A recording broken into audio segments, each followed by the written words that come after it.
வணக்கம் நண்பர்களே. இன்னைக்கு நாம பார்க்க போற கதை உங்க வாழ்க்கைய வேற கட்டத்துக்கே கூட்டிட்டு போகும். அதனால இந்த கதையை ஸ்கிப் பண்ணாம முழுசா கேளுங்க. வாங்க கதைக்குள்ள போகலாம். Welcome to Curious Seconds channel. தன்னோட வாழ்க்கைய வெறுத்தபடி இளைஞன் ஒருத்தன் நடந்து போயிட்டு இருக்கான்.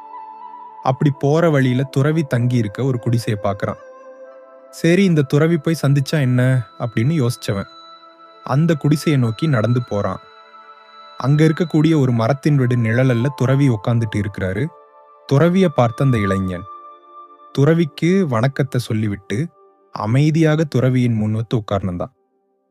துறவி அவனுடைய மௌனத்தையும் அவனது முகத்துல இருந்த வாட்டத்தையும் பார்த்து, தம்பி, என்னப்பா என்ன பார்க்க வந்துட்டு இப்படி அமைதியாவே உட்கார்ந்து இருக்கிறியே? உன்னோட முகம் ஏன் இப்படி சோகமா இருக்கு? உனக்கு என்னதான் பிரச்சனைன்னு சொல்லு அப்படின்னு கனிவான குரல்ல துறவி கேட்கிறாரு. துறவி கேட்ட இந்த கேள்விக்கு இளைஞன் மெல்லமா வாய் திறந்து பேச ஆரம்பிக்கிறான்.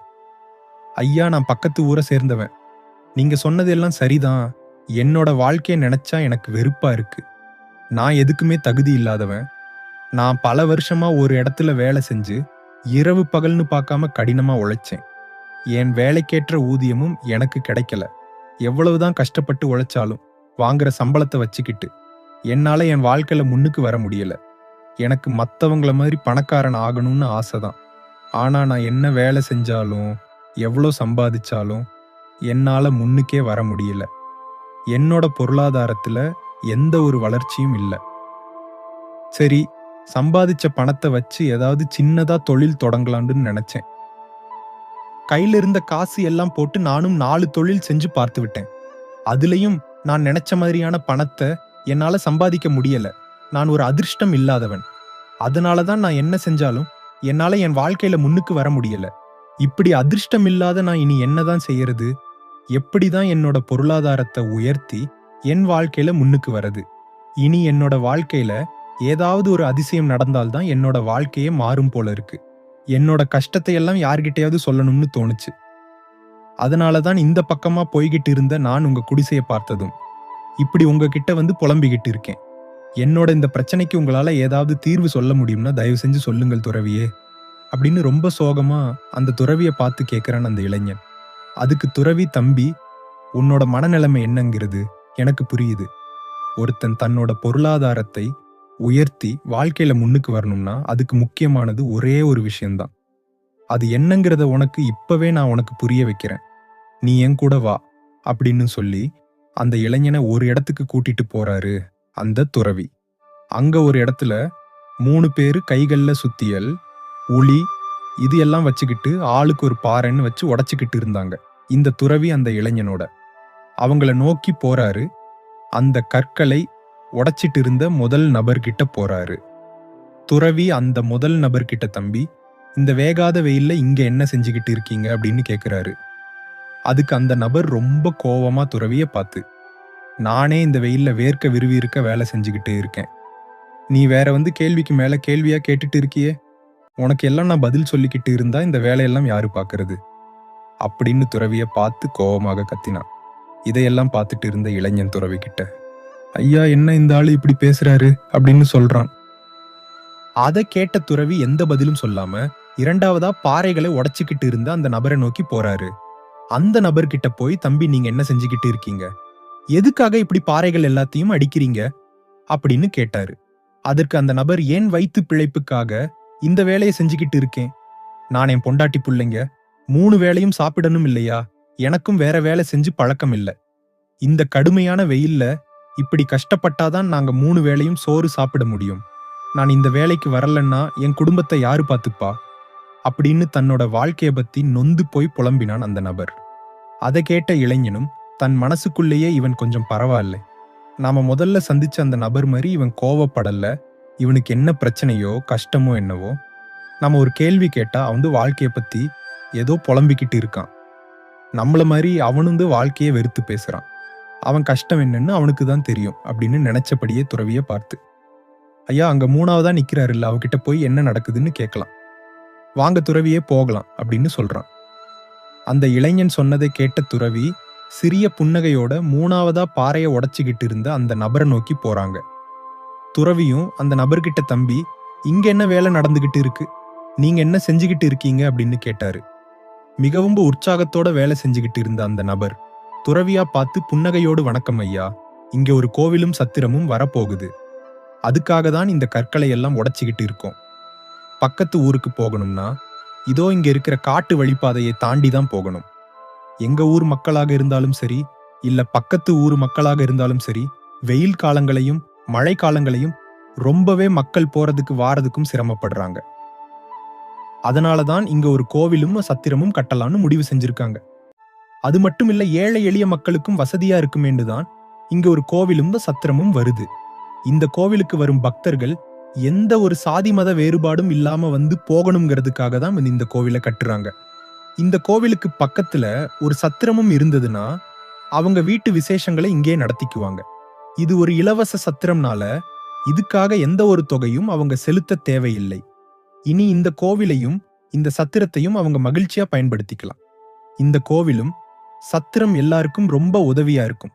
இப்படி ஏழை எளிய மக்களுக்கு பல நன்மைகளும் புண்ணியங்களும் தரக்கூடிய இந்த சத்திரத்தை கட்டும் பணியில நானும் ஒருத்தனாக இருக்கிறேன்னு நினைக்கும் போது எனக்கு மகிழ்ச்சியாக இருக்கு அப்படின்னு சொல்றான்.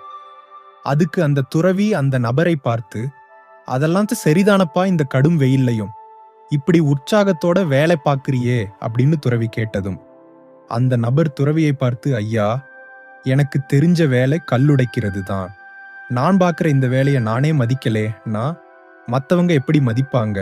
எந்த வேலையா இருந்தாலும் சரி, அதை மகிழ்ச்சியோட செஞ்சா எந்த ஒரு பிழையும் இல்லாமல் செய்யலாம். அது மட்டும் இல்ல, மகிழ்ச்சியோட இந்த சிற்பங்களை நான் செதுக்கும் போதுதான் அந்த சிற்பங்களுக்கும் உயிர் கிடைக்கும். அதனாலதான் நான் செய்யற இந்த சிற்பங்கள் மிகவும் அழகாகவும் நேர்த்தியாகவும் இருக்கும். அதனால அதிக விலை கொடுத்து நான் செய்யற பொருள்களை வாங்குறதுக்கு ஆட்களும் இருக்காங்க. இந்த தொழில் தான் ஏழையா இருந்த என்ன நல்ல ஒரு தொழிலாளியா மாத்திருக்கு. நான் செய்யற இந்த வேலை பிடிச்சி போய் என்ன தேடி வந்து வேலை கொடுப்பாங்க. இதுதான் நான் செய்யற இந்த தொழிலோட ரகசியம் அப்படின்னு சொல்லி துறவியா பார்த்து புன்னகிச்சான். அதை கேட்ட துறவியும் அவனை வாழ்த்தியபடியே அங்கிருந்து கிளம்பினாரு. இப்போ அந்த துறவி தன்னை சந்திக்க வந்த அந்த இளைஞனை பார்த்து, இப்ப பார்த்த 3 பேரும் ஒரே வேலையை தான் செஞ்சுட்டு இருந்தாங்க. ஆனா அந்த 3 பேரோட எண்ணங்களும் வெவ்வேறு. முதல் நபருக்கு அவரு செஞ்ச வேலையில துளியும் இஷ்டம் இல்ல. ஏதோ கடமைக்கு நானும் தான் வேலை பார்த்துக்கிட்டு இருக்கேன்னு செஞ்சுக்கிட்டு இருந்தான். அதனாலதான் என்னோட கேள்விக்கு சரியான பதில் சொல்லாம எரிச்சலோடவும் கோவத்தோடவும் பதில் சொன்னான்.